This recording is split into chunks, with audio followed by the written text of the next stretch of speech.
by Barton Community College. Explore your future and get started now. Visit gobarton.com. Okay, Sports Day in 3, 2, 1. It feels good. It was amazing. It was my heel. It felt really good though.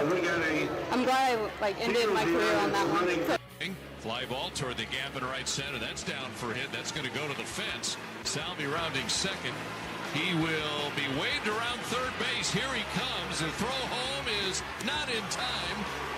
And on the throw, MJ gets to third base. I was aware. Went back out for the eighth and didn't make two very quality pitches, and that was the end of it. So it's a good lineup up and down.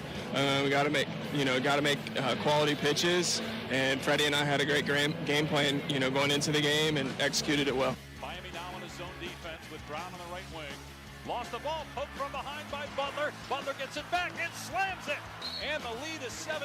Timeout Boston. I was always very, very confident in that. I worked extremely hard with the team. I'm just confident. I know the work that we all put into it, so I know what we're capable of. But nobody's satisfied. We haven't done anything. Barbashev breaks in, joined by Marchessault, tucks it to him, shooting, he scores!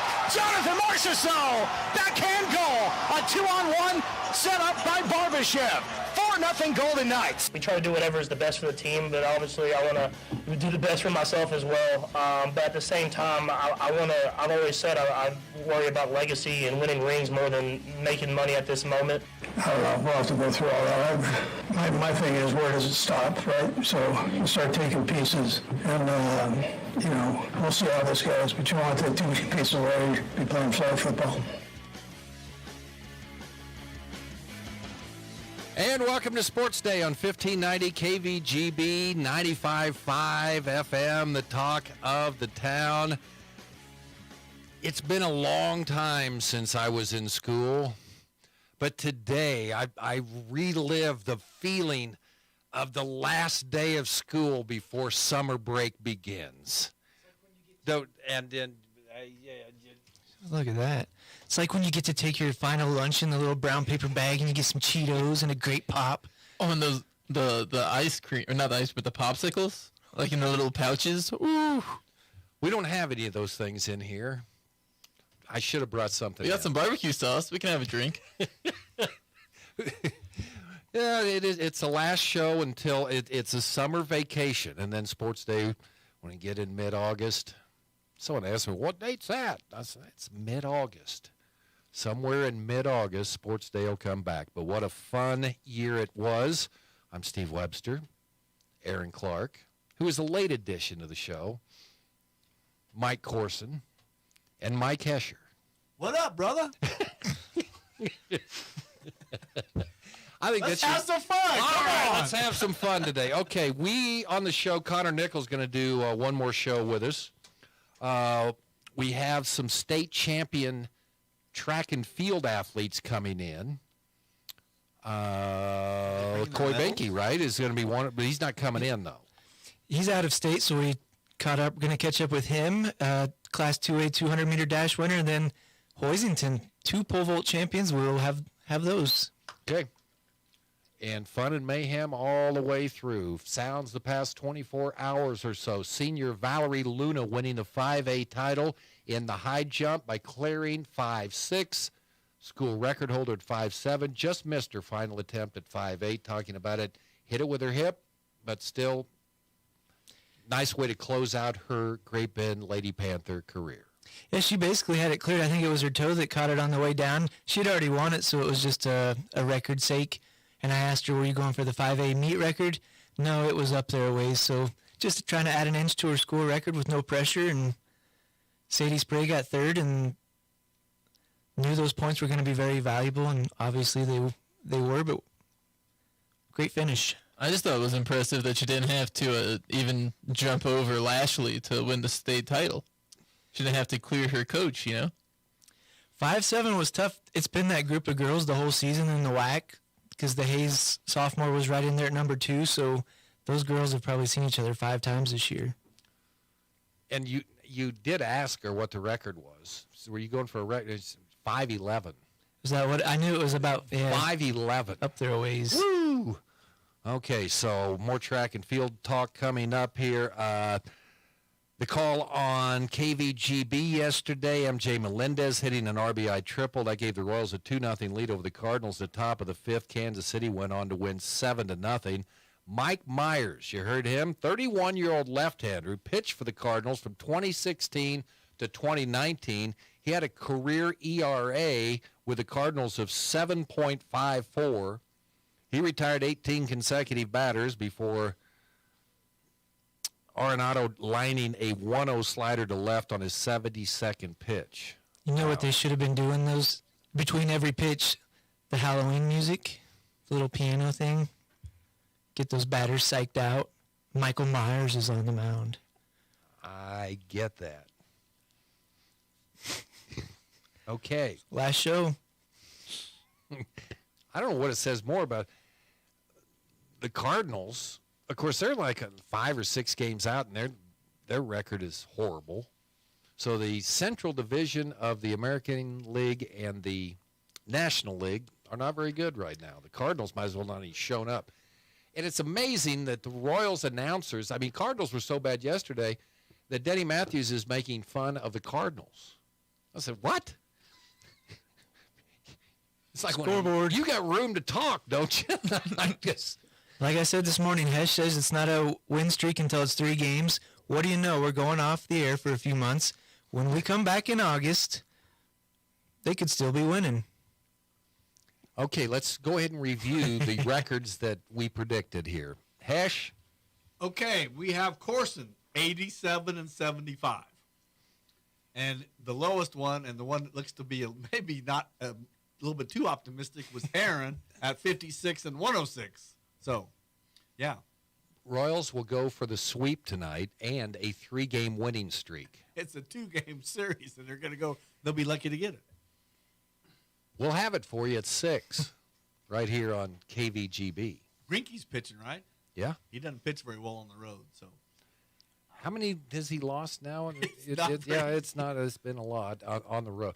Okay, the call on KVGB last night, Caleb Martin hitting a 2-point shot in the third quarter.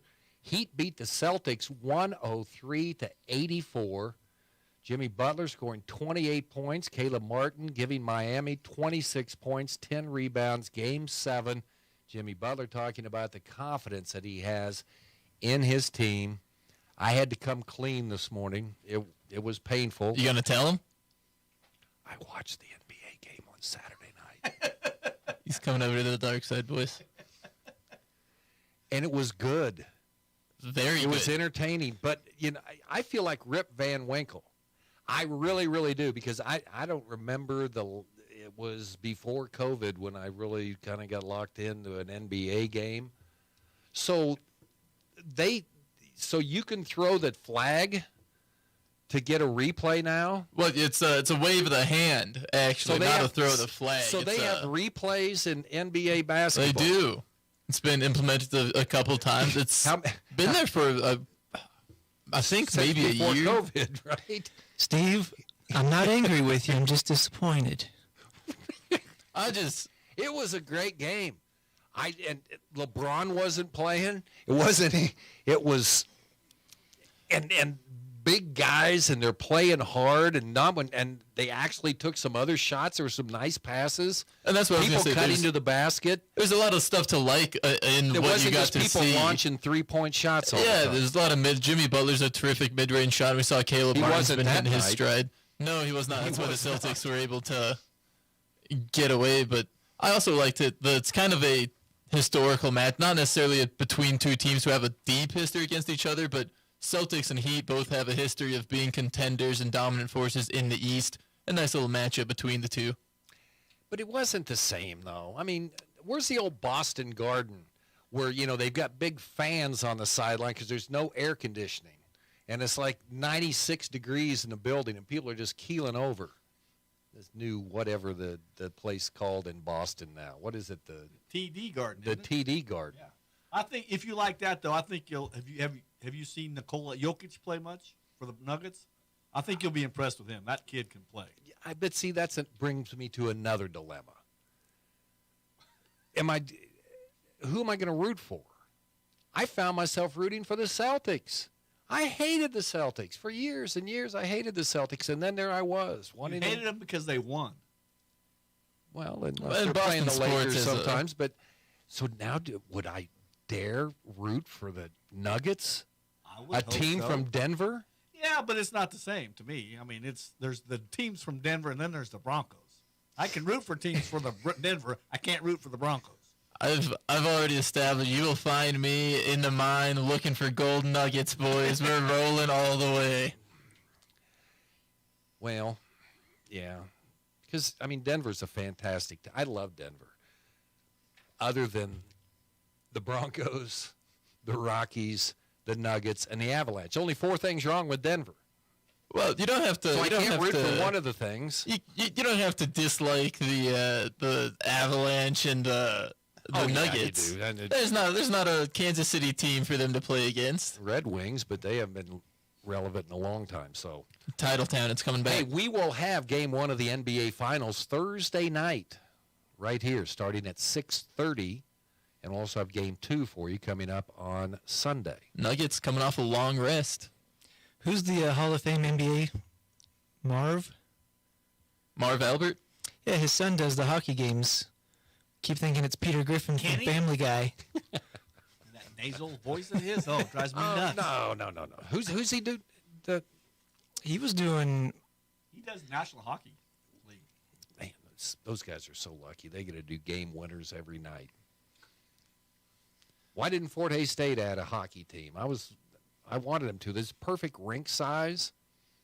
That'd have been outstanding. They got women's wrestling now. Okay, the call on KKGK, Jonathan Marchessault. Marchessault. There you go. Scoring a goal assisted by Ivan Barbachev. And Nicholas Haig in the second period. Golden Knights beat the Stars 6-0. So they advanced to their second Stanley Cup final, 6-0 rout over Dallas. Stars had extended the Western Conference final to 6 games after they lost the first 3. Crazy one on that. The captain for Dallas got suspended, so they were 0-4 in all 4 games he played and 2-0 in the games he did not play. Maybe he won't be captain next year. Marchessault's been as hot as anyone in the playoffs this year. He's had, I think, 2 hat tricks just in the postseason so far, and so it's hard to feel bad going into the Stanley Cup Finals as the Golden Knights against the Florida Panthers.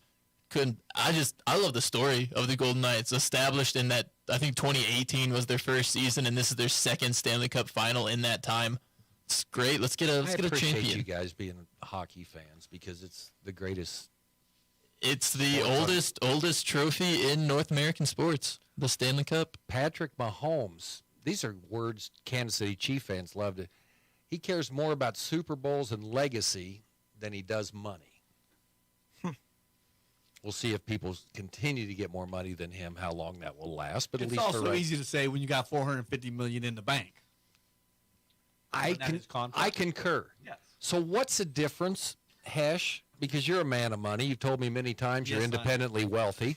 So what's the difference? Only work because I. So what's the difference between $1 million and $2 million? If you're making $410 million and they offer you a contract of $408 million, a 50-cent piece, I'm assuming. So this is, you make fun of me for hating the money, guys. There's a theory, that every dollar has less value. So if you're starving, $10 is big. Once you get past a certain point, that's why I never understand why they could lose their positions to renegotiate a contract for a little bit more when they have so much. That's my point of contention. I don't think but there have been people that have blown that much money. Quite a few. And Andy Reid, talking about the new fair catch rule. Andy is such a smart guy because he sounded just like me last week, saying the changes we've made for safety, they're all good, but we run the danger of making it not look like football if we keep going that direction. And the new fair catch rule on kickoffs, said, well, when are you going to end it? When's it going to turn into flag football? Andy Reid, head coach of the Kansas City Chiefs. It's still just the increased rate of injury on the plays that we see on kickoff as compared to the rest of the game, I don't mind him trying to chip away. I do think it is a very valid point. Like, you know, more you start chipping away, the closer you get to the core of the game. Yeah, where are you going to get that over? Yeah, I get where I don't mind this rule, but I get where the concern is coming from in terms of what's going to be next. Yeah, take part of the game. Yeah, and yeah, there's plays on kickoffs. It was, you ever see those? Well, you're probably too young when they had the crash dummies, and they would show the crash dummy in there when he would run into a wall at 20 miles an hour. And then it'd show the crash dummy on what happened to him when they ran into a wall at 60. Yeah. It's a pretty big difference. Yeah, it's there's pretty big drastic difference in the day for the dummy. Okay. There's our sounds of the weekend. Area track. Did you want to hit some of that real quick?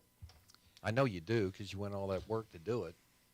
You want the list of... I just put down some of the top performers. Give me the top performers, Mikey. Well, we talked about Alec Carlson over at Pawnee Heights all year, so he got a championship in the 1A long jump and silvers in the high and triple jumps, 4th in the javelin.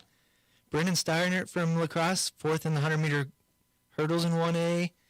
Little River, really outstanding relay teams. They take the 4x4 champs, 2nd in the 4x1. And did Little River have anyone competing in the individual?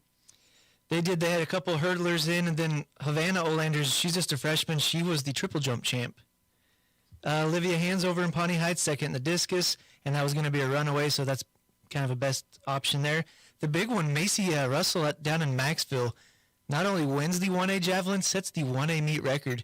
Probably entered that as a 5 seed.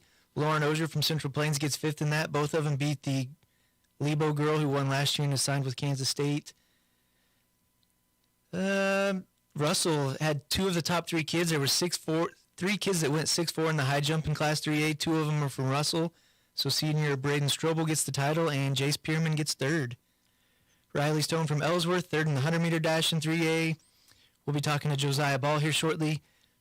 Finally get a pole vault championship for him, and he gets medals in both hurdle events. Shellen May Farmer missed an early jump in the pole vault, comes back and gets her last clearance at 11.6 for the title. 11.6. That's strong. I mean, they first started that event as like 8.6. One of the boys from Andover Central went top 10 in the country, I believe, at 17.1. That's my favorite event.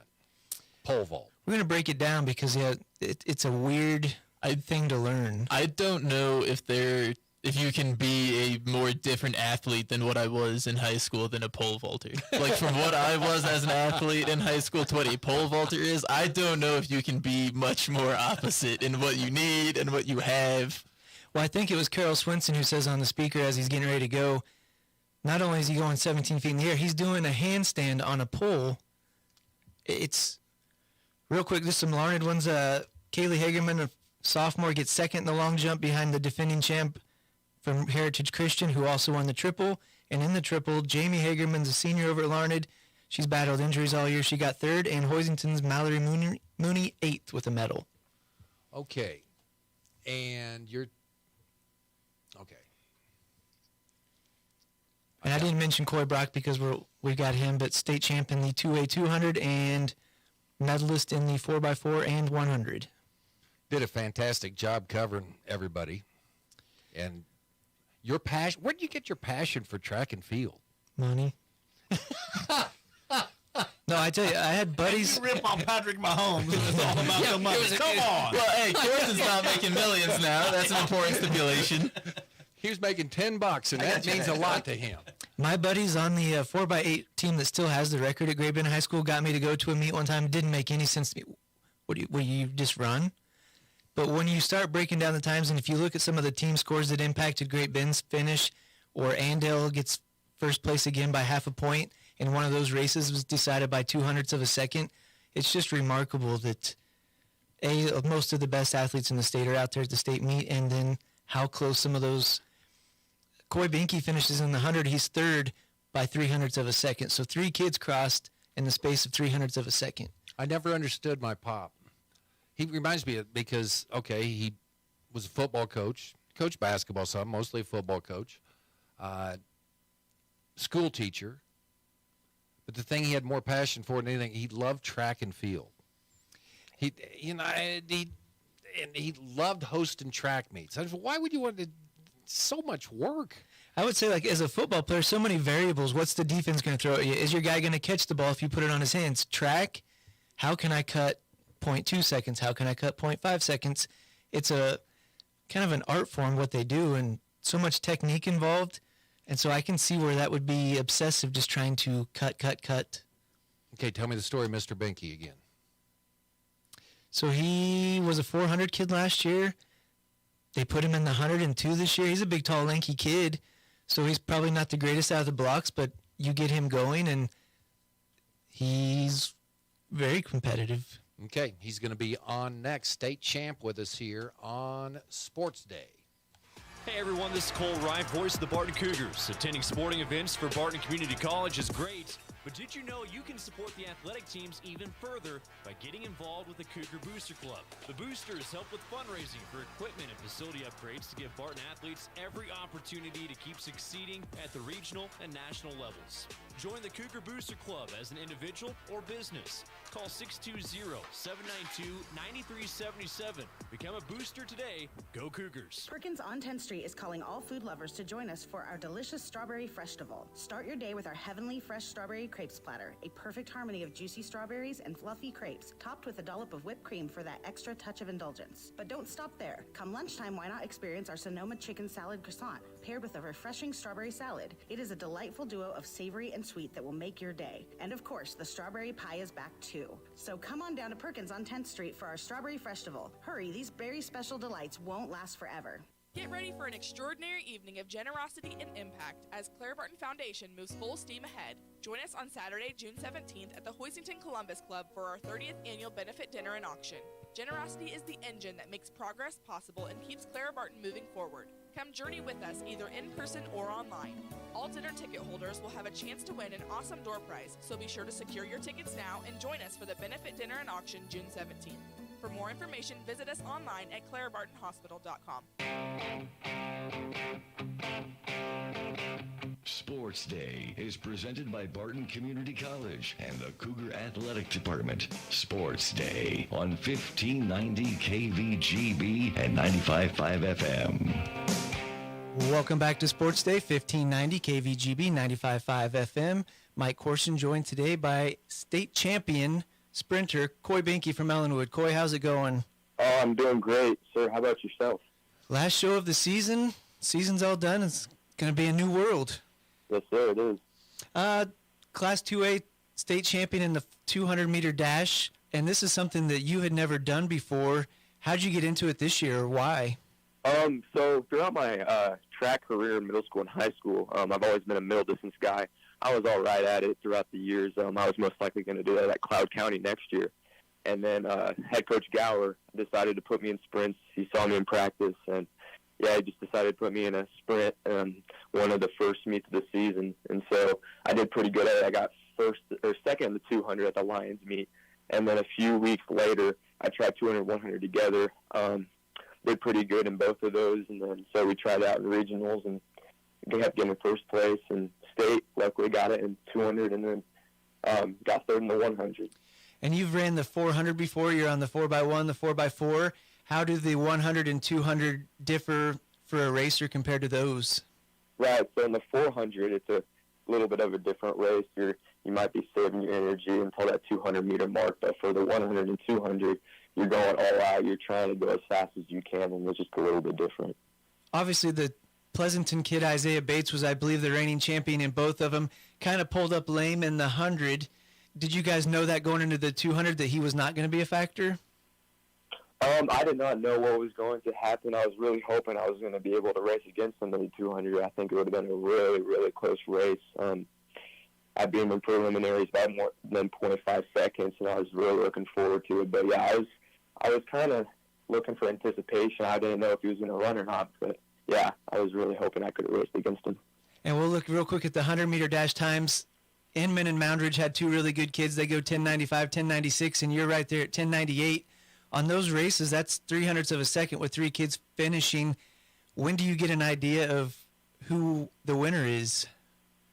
I really didn't know. At the start, I thought I was going to get last place. If you look at a picture, one of my buddies sent me one, and at the start, I got out of the blocks really, really slow, and I was behind all of them by a good 4 meters, and then I luckily was able to get my top speed and get really close to them. But yeah, at the end, we had no idea who won. We were just kind of looking up the scoreboard to see who won, and the other two beat me by a little bit. But yeah, it was an awesome experience. We're talking to Ellenwood senior Coy Binky, who was the state champion in the Class 2A 200, third place in the 100-meter dash. 4x1 got DQ'd on an early start, but 4x4 also had success. What was it about that group of guys that was able to go in there and get third place? Oh, yeah, we had great success last year. We got fourth place in the 4x4, and me and Matthew were returning seniors to that team. We had two more new relay runners, and me and Matthew, I think, were great leaders for them, and we were able to push them throughout the year and finish with the third place medal at state. So. And going back to your 200 championship, win it by about 0.18 of a second. Once again, super close. Maybe you don't know who wins. What's it like to see your name pop up there as the number one? Oh, it's amazing, honestly. It really hasn't truly hit me yet. I was just so tired at the end of that race, and it didn't really hit me until yesterday or today. But yeah, it's an amazing experience racing in front of all of those people from all around the state, and I hope I can never forget about it. Coy Binky, congratulations on the state championship and the 2 other state medals. To be the king of the road, More you sports have to day fill after with this. the king of diesels. We're talking about Cenex Premium Diesel. It comes with a more complete additive package for a more complete burn. Cenex Roadmaster XL even cleans up and prevents injector fouling to keep your trucks out of the shop and on the road. And typical number 2 diesel? That's always an option. The wrong option. Cenex Premium Diesel. Diesel that doesn't mess around. Contact American Plains Co-op in Great Bend, your certified Cenex distributor today. Whether you're fighting a fever or think you need stitches, let the experienced team at the University of Kansas Health System Convenient Care Walk-In Clinic care for you. They can treat any minor illness or injury without an appointment. Hours are 7 a.m. to 7 p.m. Monday through Friday, and 9 a.m. to 5 p.m. Saturday and Sunday. For quality care when you need it, visit the Convenient Care Walk-In Clinic at St. Rose Medical Pavilion in Great Bend. Learn more at kansashealthsystem.com/Great Bend. This is Suzanne at My Favorite Furnishings in Larned. Looking for that next great item for your home? Stop by soon to check out our Memorial Day floor model sale. Everything, excluding appliances, will be at least 10% off, with some items marked down as much as 40% from our already low prices. This sale includes almost everything in the store and will end without notice. So hurry in today to let our designers help make your vision a reality at My Favorite Furnishings in Larned. If you need physical therapy, consider Advanced Therapy in Great Bend and Progressive Therapy in Larned and Hayes. I had a young gal come in the other day who has been having chronic back pain. Did a session just helping her to understand her pain, not understanding her back, but teaching her how her nervous system works. And just that knowledge just calmed her down so much. She came back in this morning, huge smile on her face, and she was so excited to learn more. It was a blast. Call Advanced or Progressive Therapy and Sports Medicine to explore your treatment options and get your life back. It's Sports Day on 1590 KVGB and 95.5 FM. Presented by Barton Community College and the Cougar Athletic Department. Connor Nickel joins us on Sports Day. It's just like the last day of school, Connor. I mean, you know, we're out of school right now until August, so we're gonna have this is the last day of school show today. Sounds great. You don't sound excited. I am. I'm sad, Steve-O. I have been on your guys' show for 9 months every week. I've enjoyed it tremendously, and it's been a goal of mine for a long time to be on this show, and I've really appreciated everything, and really it has been a great time. So it truly has been. Where'd you hide the cherry bomb? Yeah, I mean, Connor Nickel with us, and of course, Sports in Kansas. He does all kinds of things. Heck, he was on. He helped us fill time between games at the Hayes High Great Bend senior night was, I believe, what it was. So you came up there and we got some good information. So Mike Corson is in with us. We're going to talk about some things from each school that stuck out, but I know Mike was at the state track meet. You were all over it. So let's talk about a couple of controversies, and we'll begin with the one everyone's talking about, the Quinter 4x4 relay that cost him a state title. Certainly. So I had written about 10 days ago in a fairly large feature that Quinter has really their best boys track team since they won 5 in a row in the early to mid-1990s. And specifically, they have a 400 runner named Bradley Bogert. And Bogert has been the best 1A 400 runner all season long, been really top 20, 25 in the state for all classes. And on the video that is circulated significantly across, Bogert is the anchor leg on the boys 4x4. If Quinter wins, I projected them and Axtell and Meade to be your 3 1A boys favorites. If Quinter wins that race, they beat Axtell by 1 point and win the state title. And Bogart, of course, Quinter was certainly favored to finish in the top 2 of that race, maybe favored to even win it. Bogart passes the Kiowa County person. There's some sort of contact made. Kiowa County person, of course, does not fall down, quickly regains his stride within a matter of, maybe a step or two. Bogart wins by about 7 seconds, which, and I'm going to really emphasize this, which he was favored based upon times to do so. Bogart finishes first. Kiowa County finishes second. On the TV broadcast, they announced Quinter as the winner. There is zero discussion about, certainly publicly, about Quinter being DQ'd. Quinter goes up to actually receive their, medals, trophies, and that is when they find out that they have been DQ'd. So extremely shocking. I'm going to say this, and Mike, I want you to certainly jump in. I do not believe that this was the correct call at all, because Bogart is passing on the outside. There was, as we all say in the NFL and college, there was not clear video evidence that the Kiowa County runner was impeded in any way, shape, or form. Obviously, if there was contact, Kiowa County runner quickly regained stride, and Quinter wins fairly easily. Kiowa County finishes second. I think we all should have just moved on and been fine with it. Go ahead, Mike. Yeah, and there was 2 things. So he passes the Kinsley kid before he gets to Kiowa County. He looked closer to the Kinsley kid who did not react. And then whether he made contact with that, that's up for question also. But then even if he did, the kid didn't slow down. He threw his arms up, but he didn't really slow down. It probably did break his stride a little bit. Earlier, there had been another relay with a massive collision, no DQs.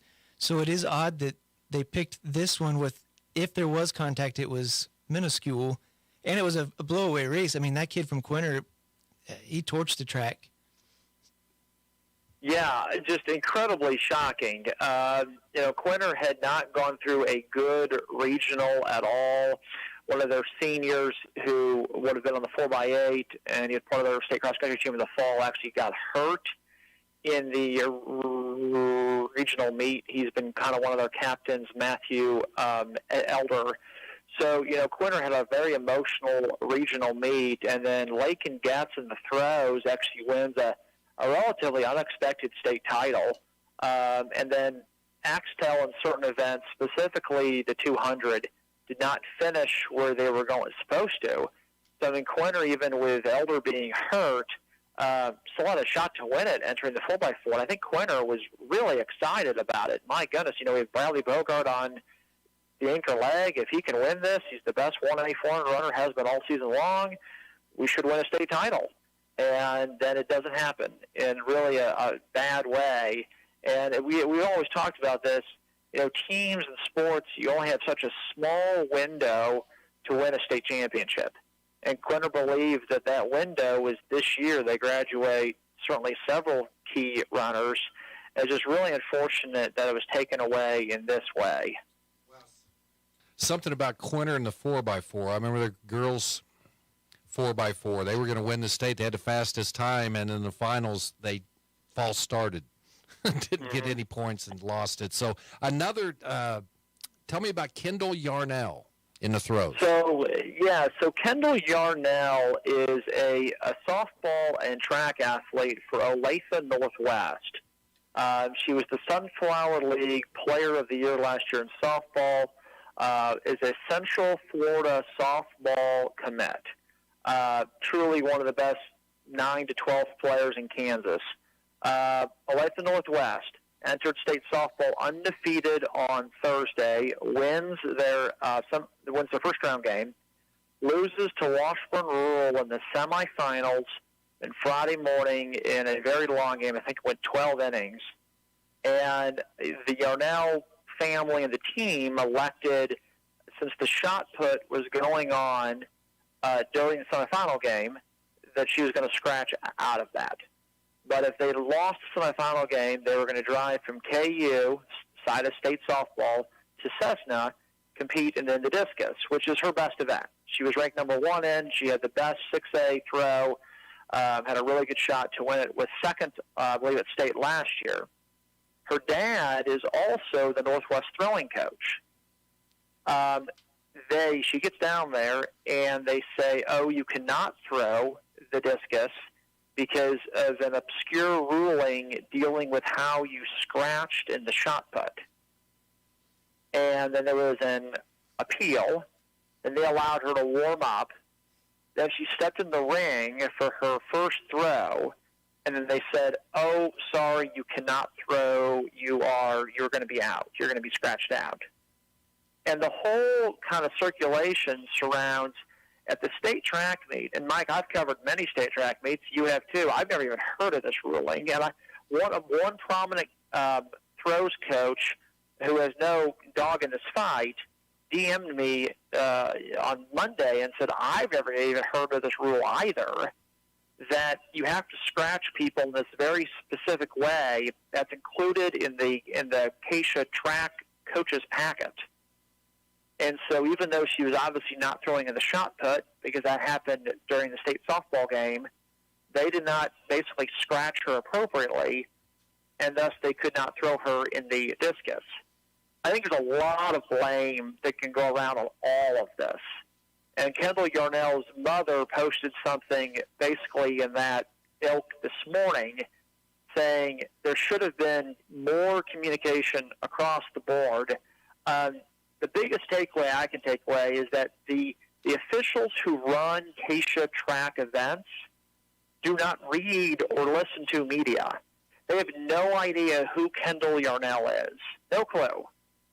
And so they don't know what's going on. And if nobody tells them, they're not going to just know.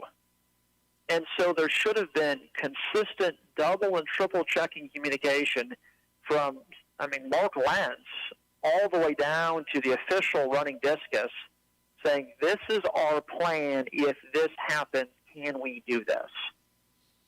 And that never took place.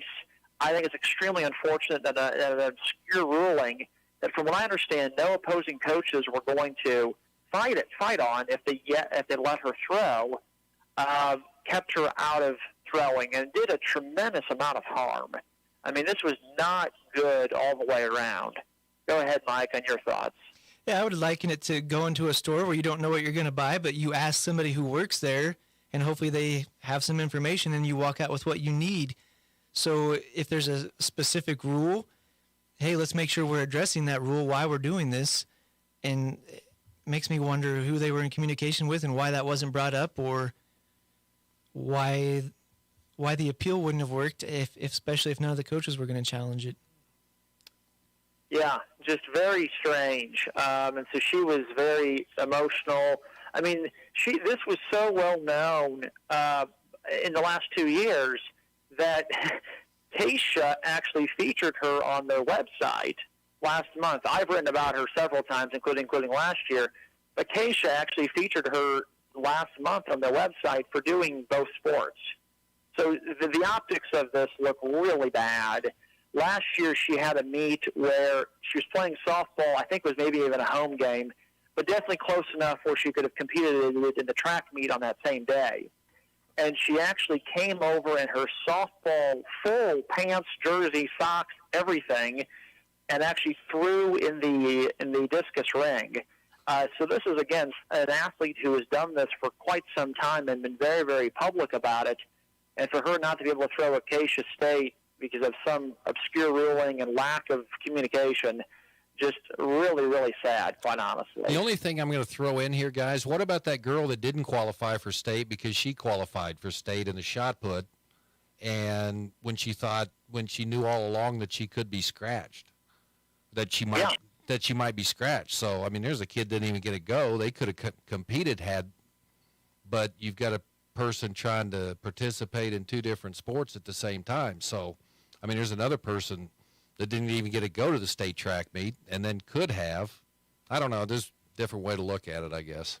No, you're exactly right, Steve. And the best way to address this is because regional softball is over on Monday or Tuesday for almost every school. So these girls have a 10-day break. I've always said, why don't you just do state softball Wednesday, Thursday, state track standalone? You know, it's the biggest Acacia event of the entire year, Friday, Saturday, and then you don't have any of these scheduling issues at all. Yeah. And a quick note, there was a McLouth girl who Friday morning ran the hurdles at 9 a.m., got in the car, drove 82 miles for Pratt, played in the semifinal game at 11 a.m., 2 hours after running hurdles, and then pitched a shutout in the state championship game. Like, what a 4-hour event. I mean, that is just remarkable. I believe that's our very own Curtis Wolf's niece, Carissa Bandel. Yes, it is. Yeah, Bandel, yep. See, and it all goes back. See, the taxpayers that put that 4-lane in between Pratt and Kingman. In the old days, guys, you never would have been able to get there on a 2-lane. Okay, I'm just telling you. So, Connor Nickel joining us along with Mike Corson. Hey, I know you've got some things that stick out about each school. We kind of talked a lot about track right there. One thing that sticks out for me is for Great Bend this year was their football season. No one really expected them to do much, and then they go on a winning streak and get into the playoffs, and heck, they almost got to the Final Four on the west side. But there's some other schools here, and I'll let you kind of run down those real quick here, Connor, on some cool things about some of our area schools. Yeah, I would talk about with Macy Russell from Maxville first. She's a girl that we've talked about showing basketball, but what an amazing sports season she has had. Maxville volleyball leads their team in digs and kills. They win 25 matches, their best season in 15 years. Basketball, they've gone 12-11 and 11-10 the last 2 years. Those are the best seasons in 15 years. Wow. She was top 5 in the state in steals. She was named to our SIAK top defensive players in the state list. Obviously in state track, she wins the 1A javelin, breaks the 1A state record by 1 inch, and of course had never even thrown 130 and goes 144.3 to win state javelin. So just an amazing story there, which is the first Maxville girl to win any event since 2005 at state track.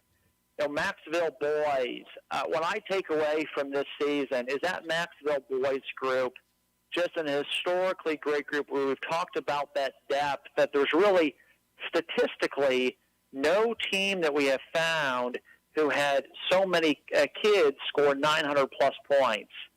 And what Lance Lickus did at state basketball and then at state track, as we've all seen, he basically flies across the finish line at state to beat a St. John rival in the 4x8 to clinch 7th place.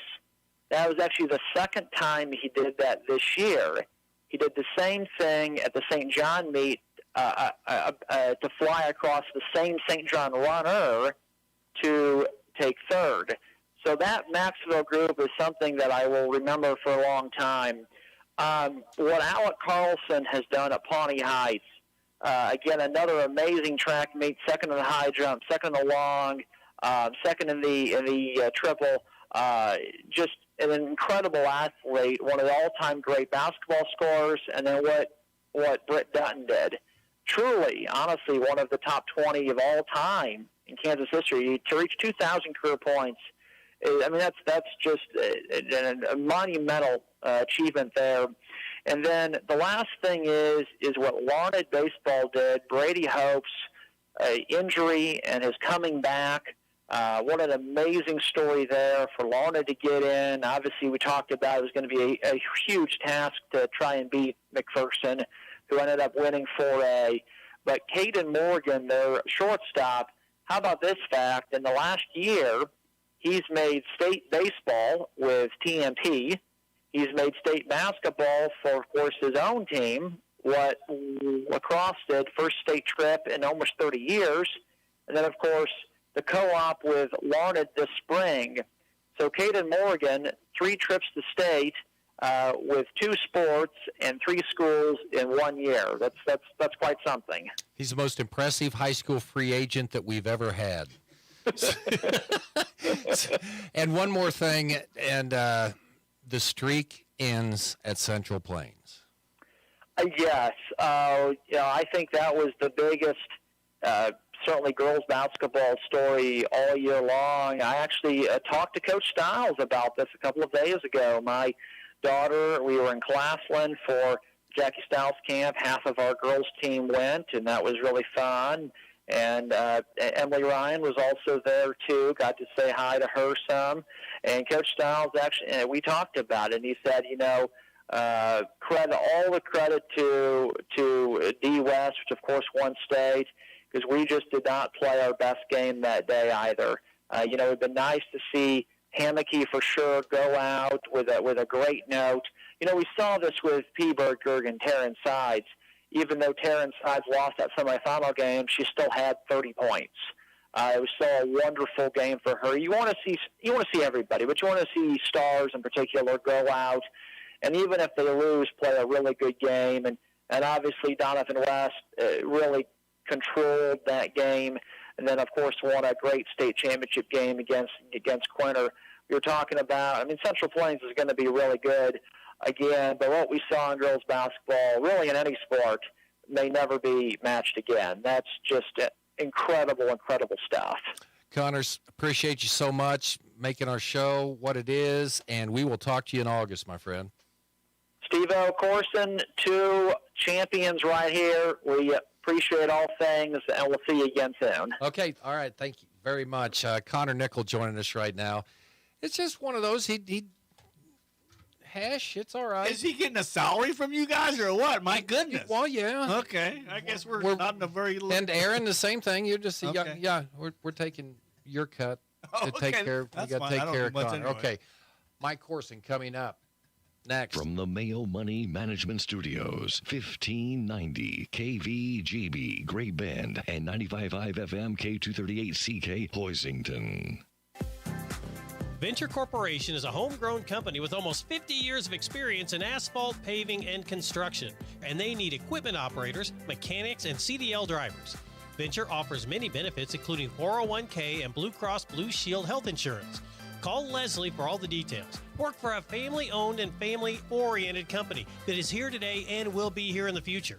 Venture Corporation, South Highway 281, Great Bend, is an equal opportunity employer.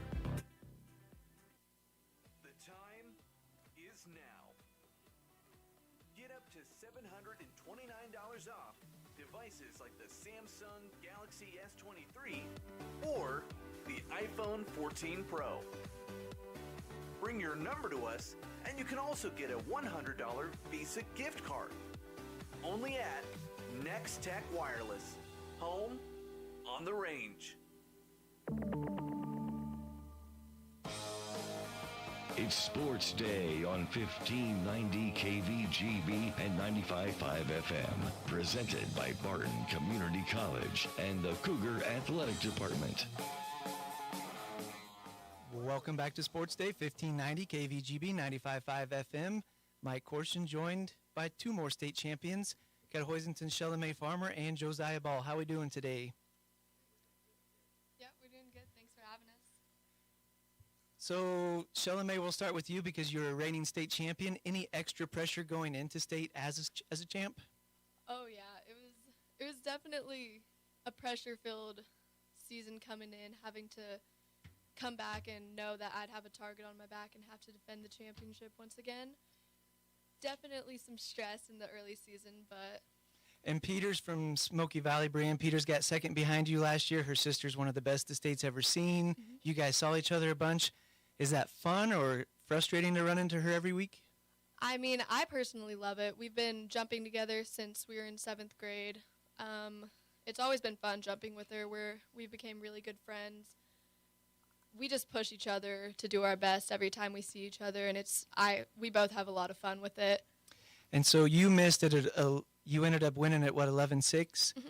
but you missed one earlier that she got, and then I didn't get to watch the whole event, so I kind of thought, no more championships for you. What was it like after you missed that? Gosh, as soon as I missed that height at 11, I was like, oh man, we're gonna have to get this next bar. That I really started to feel the pressure there. Freak out was coming in a little bit, but I hit it on my second jump, started to gain some confidence back after it, skied 11, and was ready to go on to the next bar. And so you're all setting at 11-6. You're all down to your last attempts. What's the pressure like in that situation?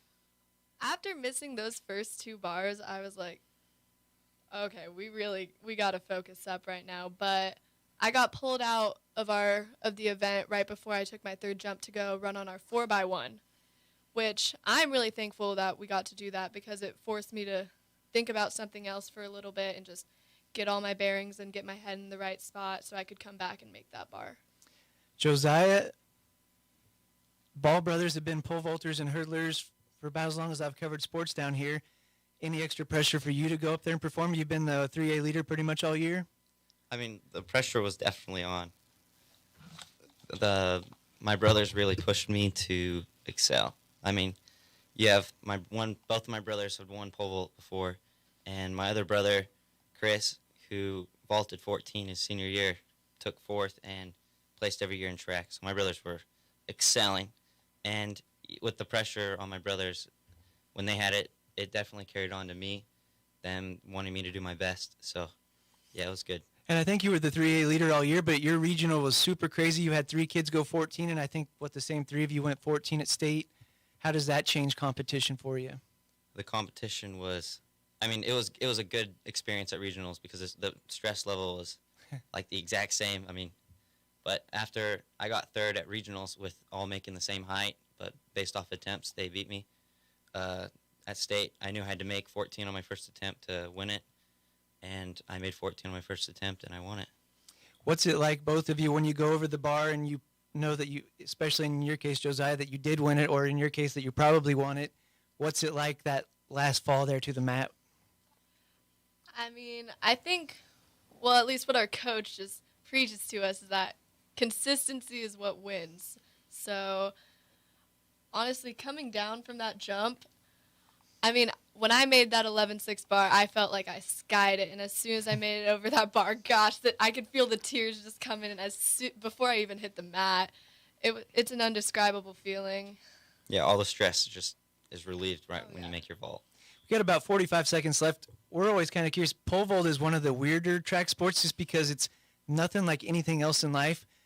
How long's the learning curve to get up that high or be able to do your headstand at the top of the pole?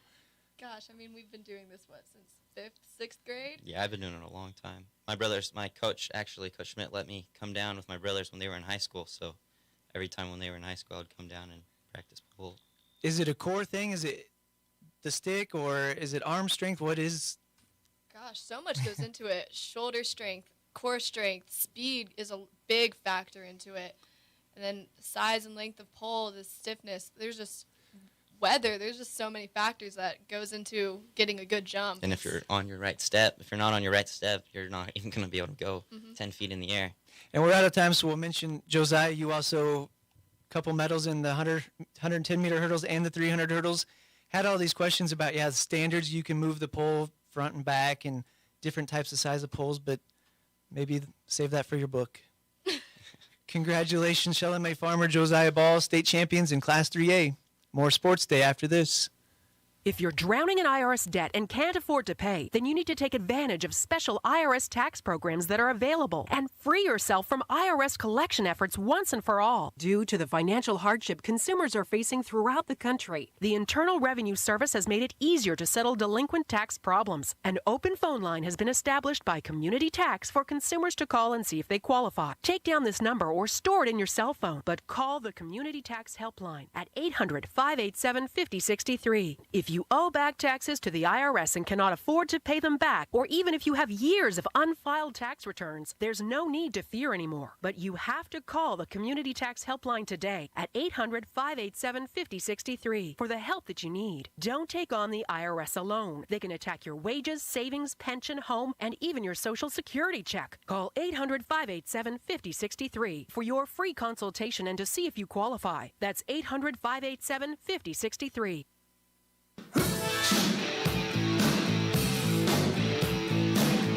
Now, in its second decade, it's Sports Day on 1590 KVGB and 95.5 FM. Presented by Barton Community College and the Cougar Athletic Department. Great interview, man.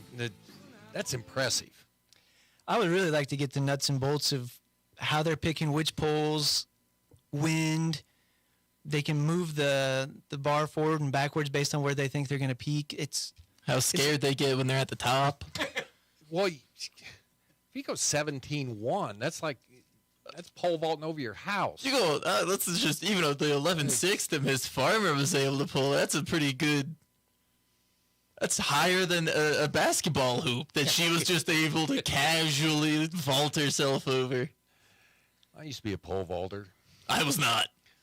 I had the mattresses and had the standard and stuff, but, it's just like I'd put you dig a hole out and then, but all I did was just like ride the pole over. So the only way I could get. Was it a broomstick? Yeah, pretty much. No, Pop had a fiberglass one for him, one of the ones they broke, but very impressive. Mike Corson, great interviews this year. Mike Hesher, great job jumping in here. Aaron Clark joining us you had to go through a probationary period before you got on, but I say fun. I came on to do news, and lo and behold, we brought the sports show back. Been a Great Bend Panther fan forever, and haven't got to cover them for several years, so do get to keep the pulse on some of the area teams, but how fun to get access to the Great Bend coaches and athletes every week.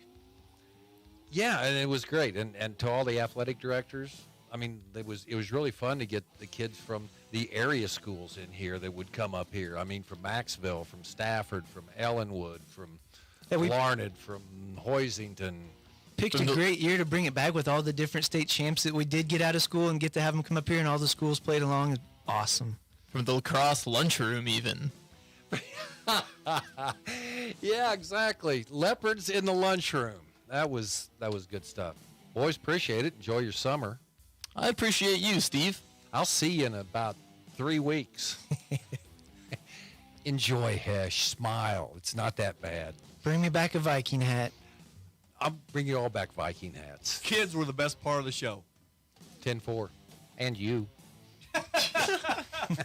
We'll talk to you in August on Sports Day, right here on KVGB.